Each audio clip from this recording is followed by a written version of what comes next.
This week, over 150 volunteers across the country are taking part in the Great Fuel Moisture Survey, taking samples of heather to measure the fuel moisture content at sites like these.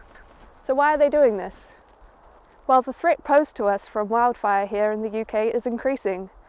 Increasing global temperatures and frequency of extreme events are drying the vegetation around us, creating the conditions conducive to wildfires occurring. Dry vegetation is more flammable. This increases the likelihood that wildfires will start, but it also impacts the behaviour of these fires when they burn, and that determines the threat that they pose to us, our property and our environment. If we are to understand the risk both now and in the future, to prepare for that risk and to manage it, we need to understand the moisture content of the vegetation that forms the fuel for these wildfires. So why are we out here in spring and not on a hot summer's day? The moisture of our vegetation does depend on weather.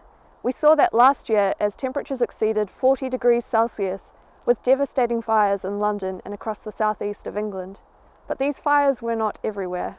Instead, here in our heathlands and peatlands, while we did see wildfires during that time, the vegetation is actually driest in the spring before the summer green up. And it is during this time that we see most of the fires in these critically important habitats and globally important carbon stores.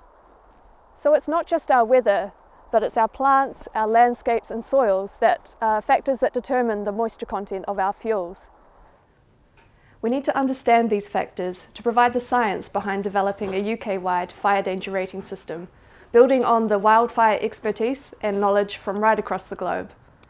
Our measurements of fuel moisture content collected across thousands of samples from the UK will be used in combination with vegetation maps and measures of flammability into computer models to provide the building blocks towards the development of a future fire danger rating system for the UK.